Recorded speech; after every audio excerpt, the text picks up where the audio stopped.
ہر ایک کو فتح کرتا چلا گیا.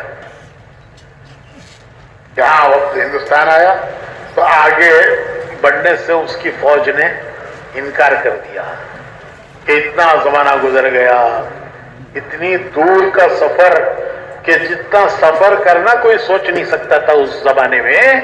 انہوں نے صرف سفر نہیں کیا، راستے کی سب حکومتوں کو شکست دی. روز اٹھنا اور جنگ لڑنا. تو فوجی تھک گئے. پیدل جماعت نہیں کہ روز اٹھنا اور تعلیم کرنا، روز اٹھنا اور جنگ لڑنا. تو فوجی تھک گئے. انہوں نے کہا کہ اب ہم آگے نہیں بڑھیں گے، اور جب وہ آگے نہیں بڑھیں گے تو یہ اکیلا کیا کرے گا. تو اس نے بھی واپسی کا ارادہ کیا اور واپسی پر اسے موت آئی. جب موت کے آثار آئے، بہت سمجھدار تھا، ملکوں کو فتح کرنے والا، بہت سمجھدار تھا. اس نے اندازہ لگا لیا کہ میرا آخری وقت ہے، اب موت قریب ہے. اسے اندازہ ہو گیا کہ اب میں مرنے والا ہوں. تو اس نے اپنی فوج میں اعلان کرایا کہ ہے کوئی، ارے ہے کوئی جو مجھے اتنی مہلت دلا دے، اتنی زندگی دلا دے کہ میں وطن جا کے مر جاؤں. میری اتنی مہلت مجھے مل جائے، اتنی زندگی مجھے مل جائے کہ میں وطن جا کے مر جاؤں. ارے ہے کوئی، اگر کوئی اتنا کر لے میں سب دولت اسے دینے تیار ہوں. میری سب دولت میں اسے دینے تیار ہوں. کون سی دولت؟ جو پتہ نہیں کتنے ملکوں کو فتح کی ہوئی، وہاں کے بادشاہوں کی، ان کے ہزاروں سال کے خزانوں کی وہ دولت جو اس نے حاصل کی تھی، وہ چند دنوں کی زندگی کے لیے دینے تیار ہے کہ مجھے بس اتنی مہلت مل جائے کہ میں اپنے وطن جا کے مر جاؤں. مجھے معلوم ہے کہ موت تو آئے گی، لیکن اتنی مہلت مل جائے کہ وطن جا کے مر جاؤں. تو حسرت کی موت، ایسی موت، حسرت کی موت کہ پردیسی پردیس میں جان دے رہا ہوں، کیونکہ آگے کی کوئی امید نہیں ہے، آگے کے لیے کوئی بھیجا نہیں ہے، آگے کا کوئی انتظام کیا نہیں ہے. بس اسی زندگی کو سب کچھ سمجھ کر سب کچھ اسی کے داؤ پر لگا دیا ہے، سب کچھ اسی کے داؤ پر، اسی کو سب سمجھ کر لگایا ہے. آگے کی کوئی انتظام نہیں ہے، آگے کے لیے کچھ بھیجا نہیں ہے. دوسری مثال سمجھ، ایک بھی مثال ہے اور پتہ نہیں کتنی ہزاروں مثالیں ہیں.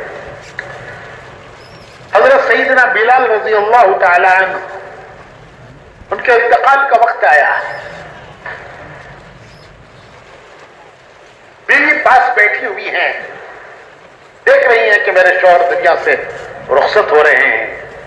کہنے لگی کیسے غم کا وقت ہے، کیسے رنج کا وقت ہے. واہ کربا، واہ کربا. کرب کہتے ہیں غم کے اور تکلیف کے وقت کو. تو بیوی کہتی ہیں کیسے رنج کا، غم کا وقت ہے کہ میرے شوہر دنیا سے جا رہے ہیں. کیسے شوہر؟ مسجد نبوی کے مؤذن، اسلام کے پہلے مؤذن، اسلام کے پہلے مؤذن، حضور کے ہر وقت کے خادم، وہ دنیا سے جا رہے ہیں. اس سے زیادہ رنج کا، غم کا کیا وقت ہوگا؟ تو بلال رضی اللہ تعالیٰ عنہ سنتے ہیں، بیوی کی بات سن کر کہتے ہیں تو غلط کہہ رہی ہے، یہ رنج و غم کا وقت نہیں ہے، یہ خوشی کا وقت ہے، یہ خوشی کا وقت ہے. تھوڑی دیر میں دنیا سے رخصت ہونے والا ہوں، میں تھوڑی دیر میں دنیا سے جاؤں گا. میرے آقا محمد الرسول اللہ صلی اللہ علیہ وسلم میرے انتظار میں ہیں، وہ میرے انتظار میں ہیں. کہ آج کون آ رہا ہے؟ آج بلال آ رہا ہے، آج بلال آ رہا ہے. میرے دوست، ان کے دوست کون؟ حضور کے صحابہ، وہ میرے انتظار میں ہیں کہ آج کون آ رہا ہے؟ آج بلال آ رہا ہے.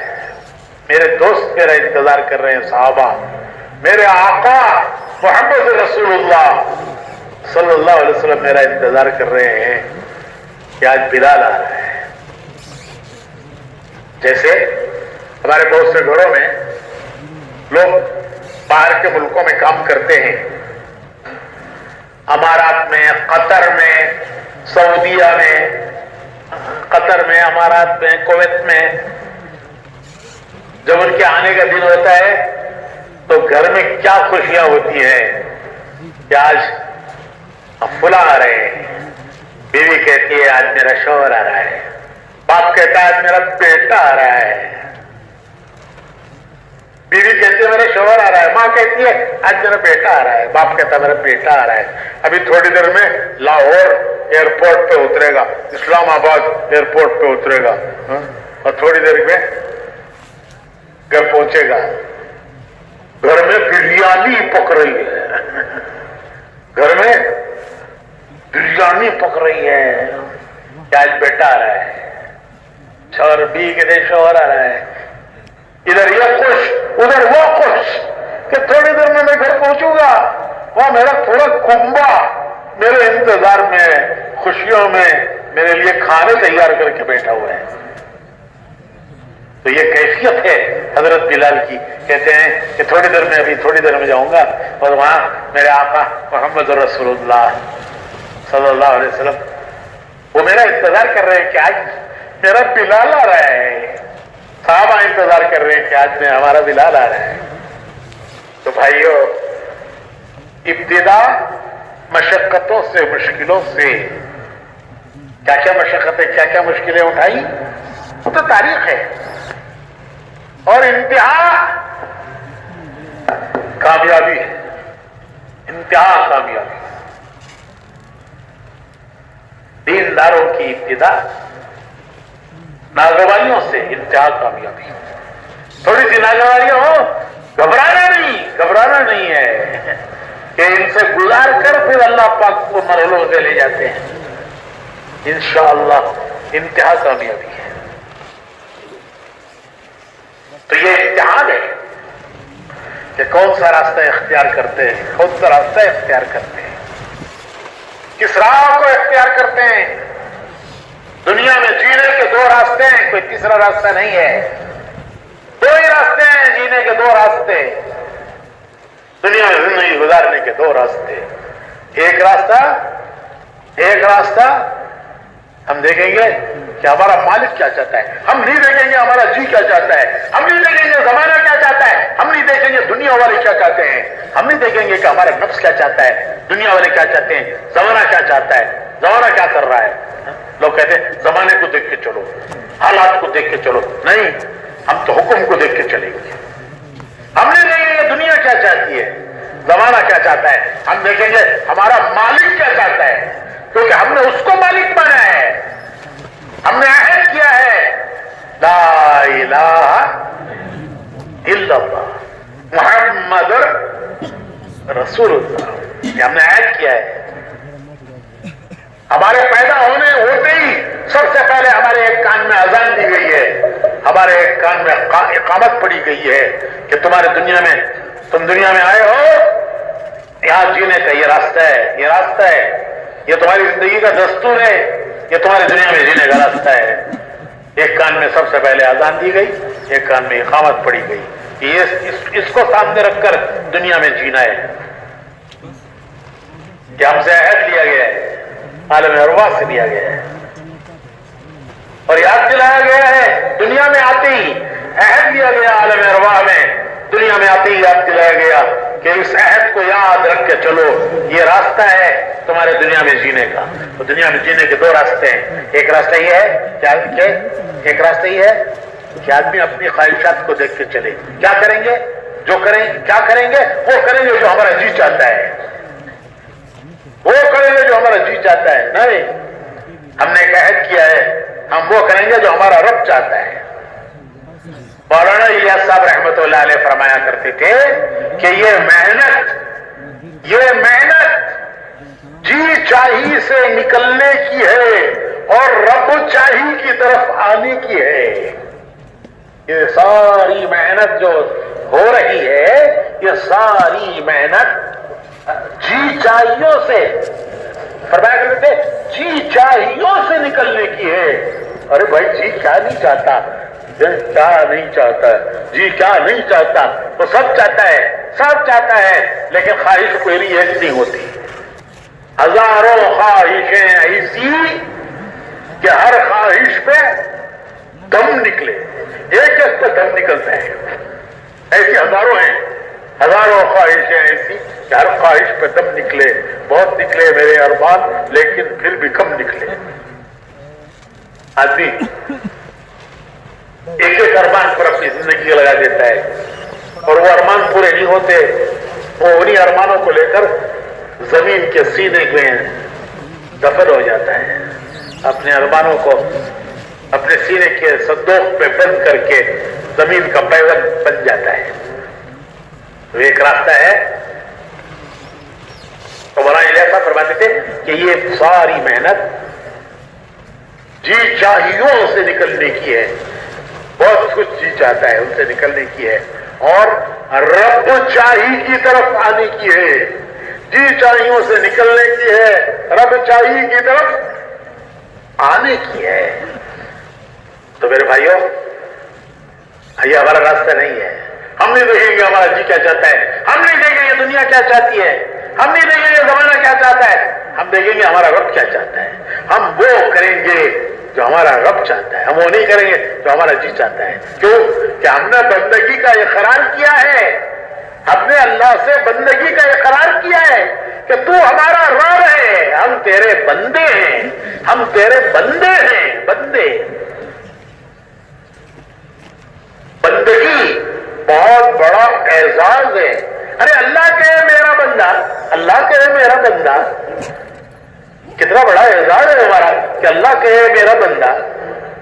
تو بندگی ہمارا اعزاز ہے، بندگی ہمارا رشتہ ہے اللہ سے۔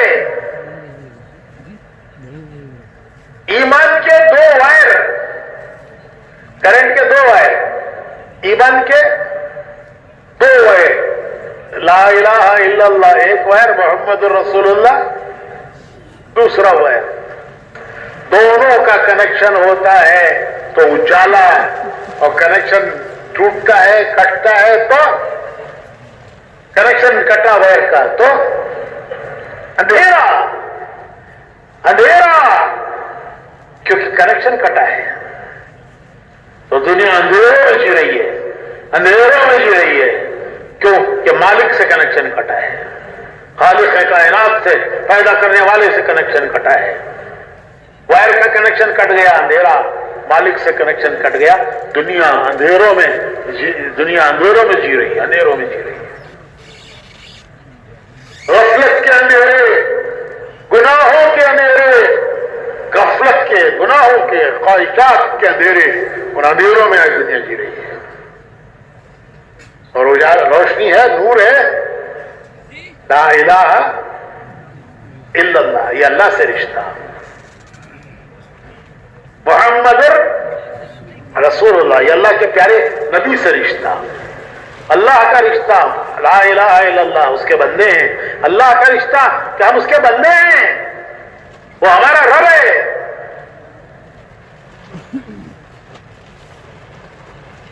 اللہ تعالیٰ فرماتے ہیں کہ میرے پیارے نبی، اگر میرے بندے آپ سے پوچھیں کہ ہمارا اللہ کہاں ہے، آپ سے اگر میرے بندے پوچھیں ہمارا اللہ کہاں ہے، وہ اللہ جس کے سامنے ہم ہاتھ باندھ کے کھڑے ہوتے ہیں،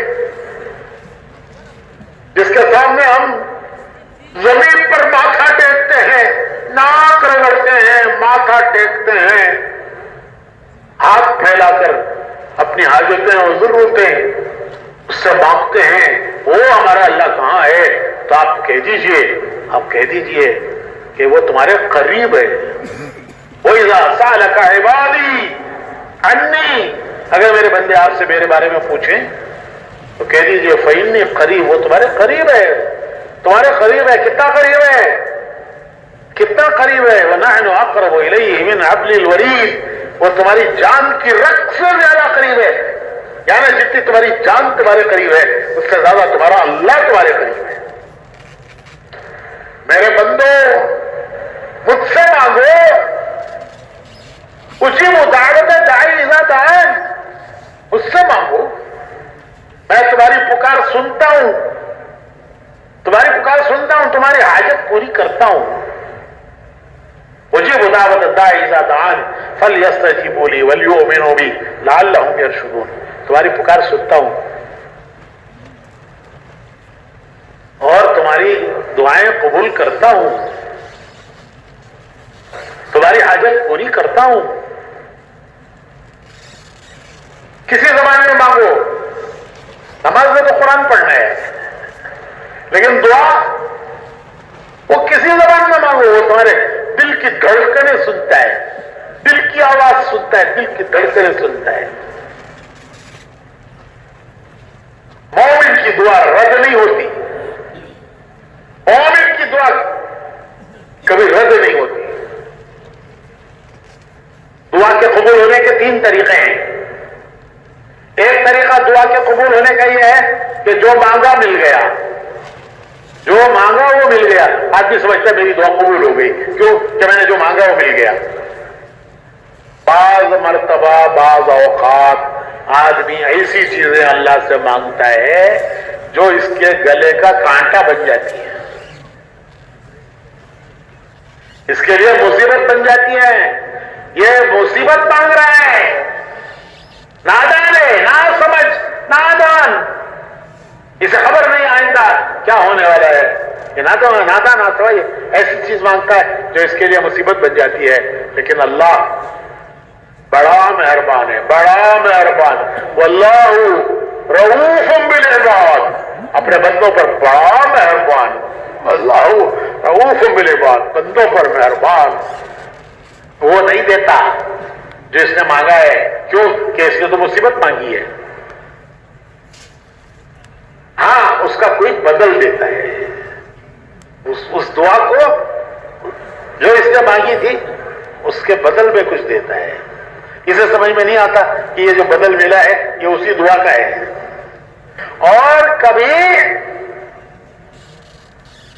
ایک مصیبت کو، آنے والی کسی مصیبت کو اس دعا کی برکت سے اللہ دور کر دیتا ہے۔ کوئی مصیبت، کوئی بلا آنے والی تھی، آسمان سے آنے والی کسی بلا کو زمین کی کوئی طاقت ہٹا نہیں سکتی، روک نہیں سکتی، لیکن مومن بندے کی دعا آسمان سے اترنے والی بلا کو بھی روک دیتی ہے۔ تو دعا کی قبولیت کا ایک دوسرا طریقہ ہے کہ اس نے ناسمجھی سے مانگا تھا، اللہ نے اپنی مہربانی سے اس کا بدل دیا، یا اس کی برکت سے کوئی آنے والی بلا و مصیبت کو ہٹا دیا، روک دیا۔ مثال سمجھنے کے لیے، ایک آدمی گائے بکریاں لے کر جنگل میں گیا چرانے کے لیے۔ چرانے والے عام طور پر بھیڑ بکریوں کو چھوڑ کر سو جاتے ہیں درخت کے نیچے، شام کو پھر وہ گائے بکریوں کو جمع کر کے گھر لاتے ہیں۔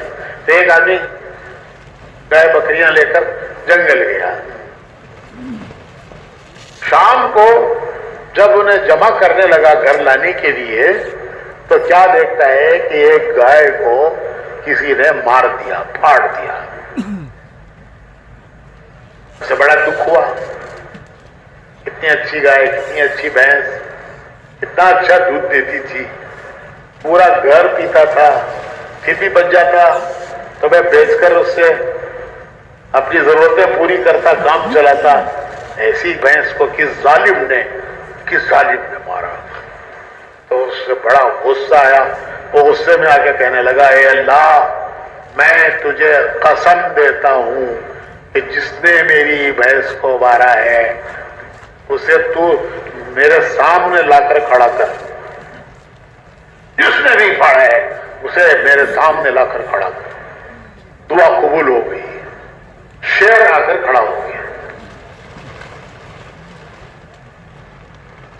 اس شیر نے پھاڑا تھا، وہ پھاڑ کے اس کا خون پی کر چلا گیا اپنا کام کر کے. ارے تو نے تو بلایا ہے, تو نے تو دعا مانگی ہے کہ اللہ جس نے مارا ہے اسے لا کے میرے سامنے کھڑا کر. دعا قبول ہو گئی, شیر آ کے سامنے کھڑا ہو گیا. اب اس نے پہلے تیری گائے پھاڑی تھی, اب تجھے پھاڑے گا. اب کیا کرتا ہے؟ ہمارے یہاں ایک تھے ٹیپو سلطان شہید, انہوں نے تلوار سے شیر کا مقابلہ کیا تھا. تو لاٹھی سے کرے گا؟ تو اپنی آزادی سے آدمی ایسی چیزیں مانگتا ہے جو اس کے لیے مصیبت بن جاتی ہیں کہ یہ دعا مانگی تھی, مصیبت مانگی تھی. لیکن اللہ کتنا بڑا مہربان ہے. واللہ رؤوف بالعباد, اپنے بندوں پر بڑا مہربان. وہ نہیں دیتا, اس کا کوئی بدل دیتا ہے, یا اس کی برکت سے, ان دعاؤں کی برکت سے, ان دعاؤں کی برکت سے, اس کی آہوزاری, اس کی دعائیں, ان کی برکت سے آنے والی مصیبتوں کو اللہ ٹال دیتا ہے. تیسرا طریقہ دعا کی قبولیت کا یہ ہے کہ وہ دعائیں اللہ ریزرو کرتا ہے قیامت کے لیے, کہ قیامت کے دن یاد دلا دلا کے اسے بدلے دیے جائیں گے. یہ کہے گا کہ نماز کا بدلہ مل گیا, تبلیغ کا مل گیا, 4 مہینے چلوں کا مل گیا, یہ کیا مل رہا ہے؟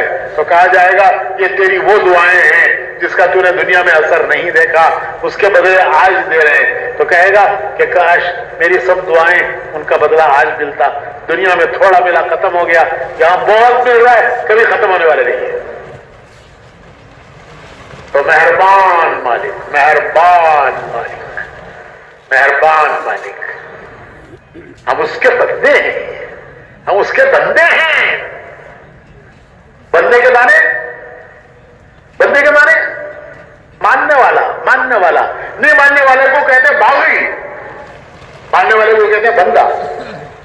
بیٹا باپ کی نہ مانے, بیٹا باپ کی نہ مانے تو باپ غصے میں آ کے کہتا ہے میرا بیٹا میرا باغی ہے, میری سنتا نہیں ہے, میری مانتا نہیں, باغی ہے میرا بیٹا. تو بندے کے معنی ماننے والا, جس کی مانتا ہے اس کا بندہ, جس کی مانتا ہے اس کا بندہ. نفس کی مانے تو نفس کا بندہ, دنیا کی مانے تو دنیا کا بندہ, زمانے کی مانے تو زمانے کا بندہ, بیوی کی مانے تو میں نہیں بولتا, جس کی مانے اس کا بندہ. ہم کس کے بندے؟ نفس کے بندے نہیں, زمانے کے بندے, دنیا کے بندے. ہماری بلا سے دنیا کدھر جا رہی ہے ہم نہیں دیکھیں گے, ہم دیکھیں گے کہ ہمارا رب کدھر جانے کہتا ہے. ہم اس کے بندے.